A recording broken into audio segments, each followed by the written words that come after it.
Hello, I'm Jesse Snow. I'm Deborah Snow. And today I'm going to be showing you how to perform a bicep curl. Cool. And the reason how come I thought this would be relevant to you is because I know in your job you have to pick kids up like this. Yes. A very fixed position. Mm-hmm. And so being able to have strength in your biceps and to isolate this, be in this isolated position I feel like is a very transferable, I guess, functional strength or functional pattern to have. So that's how come we chose the bicep curl. The bicep curl, as it states, primarily works your bicep, right? The long head, the short head maybe works some of the forearms. But since we're doing isolated, those are primarily the two muscle groups it's going to be working. What else can I say?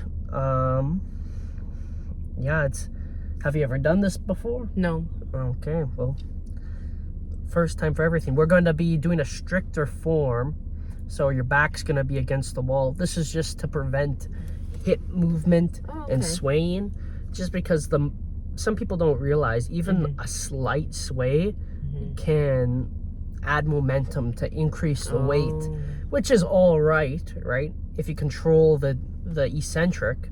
But our main purpose is to, I guess, create a good foundation of strength, so we can create a standardized rep, which just pretty much means we're just trying to start slow and build up. Right. So yeah, we'll go inside. All right, you're gonna step foot away from the wall. Maybe your upper back, lower back, on the wall. Your arms straight. Curling.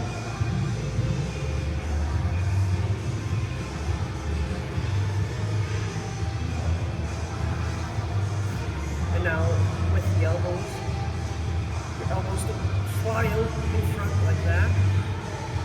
Pretend they're pinned to your hips. And a little bit of elbow movement is okay at the end.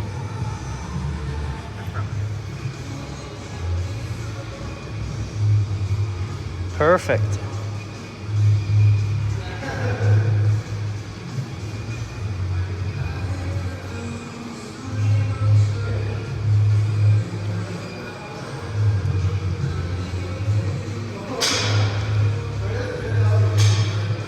All right, we can probably go up a little bit.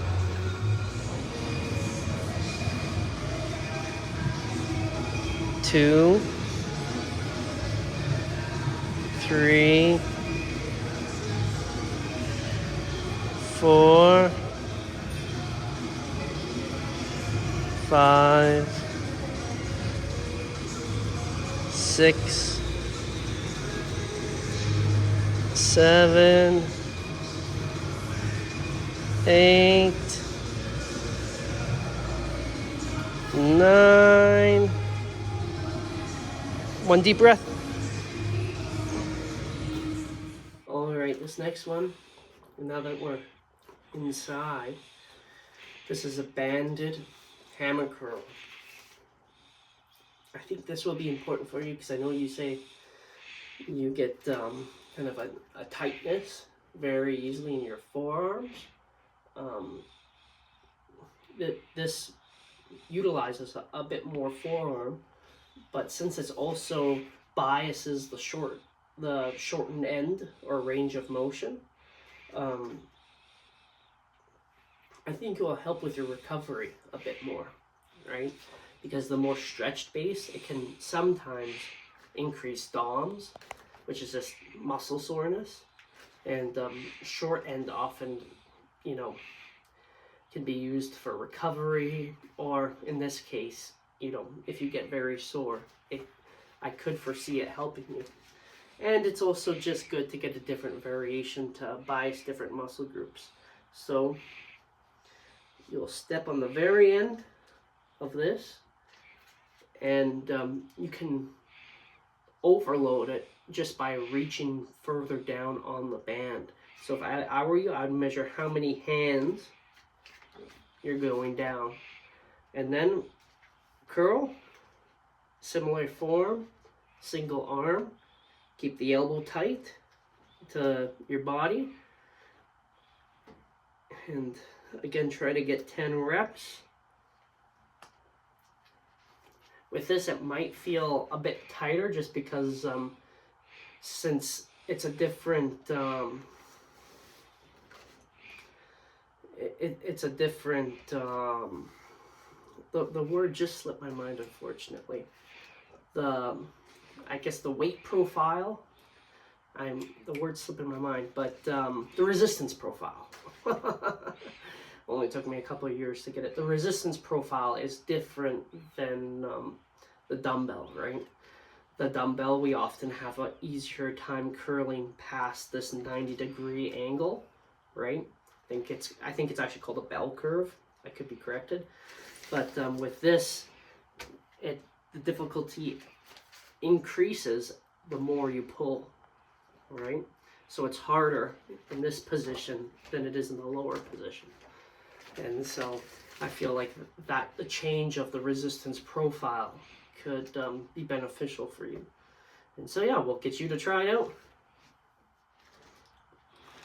Now the other thing I forgot to add is for the intensity of this, eventually you'll get so strong and you'll reach so low that you need to increase the strength of the band. And that's something to keep in mind, Dev. Yep. All right, so put your foot at the very end.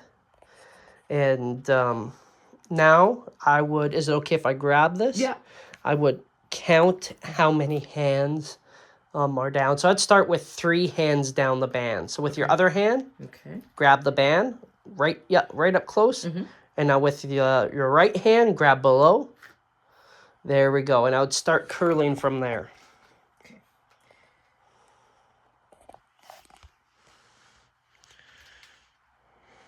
How's it feel? Feels nice. See, there is a little bit the tension does go a little bit at the bottom, but also if this is a good place to start for you just to get used to the movement.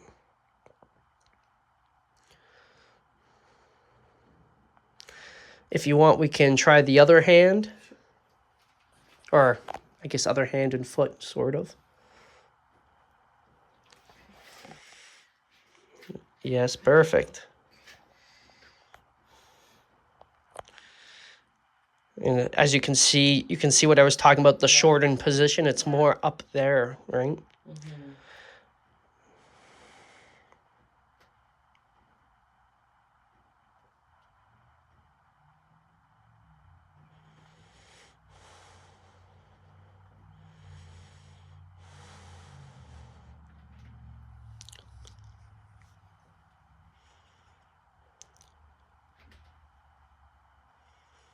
All right, we can try increasing. All right.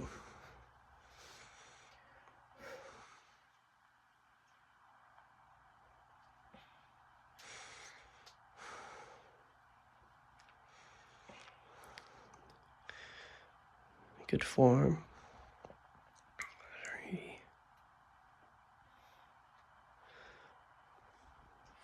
4,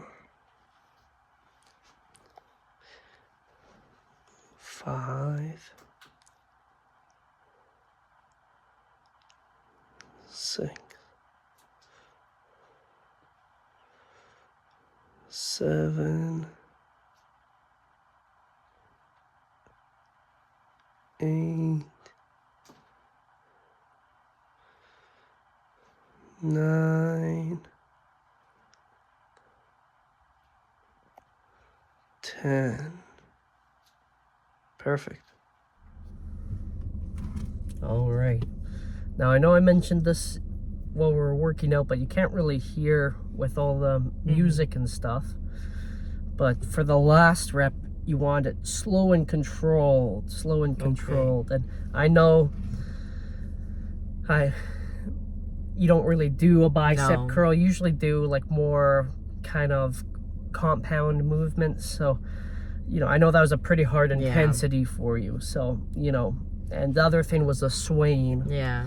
But I also know that's a pretty hard intensity for, well, it's a exercise you don't do that often, right? And so, but if you want to incorporate it into your workouts, there's a principle we have: FIT, frequency, intensity, time, and type. So the type was the bicep curl with a weighted one, strict with your lower back and back against the wall, and the other one that we did was a banded curl. And just well, each one emphasizes something else, right? Especially since the feet are away, there's a little bit more of a stretch. With a band, it's more focus on the shortened end. Each one has its benefits. I think both will transfer to your work very well. But anyways, back to this. The frequency, 2 times a week at 65% to 80% of your 1 rep max. So let's say you could do 50 pounds for one. 80% of 50 would be 40 pounds, right? Okay. And 65 would be like, what would that be? 32.5, or you could round up or round down 30. Or if you want, you know, I do have 2.5 pound clips you could add on to them if you want.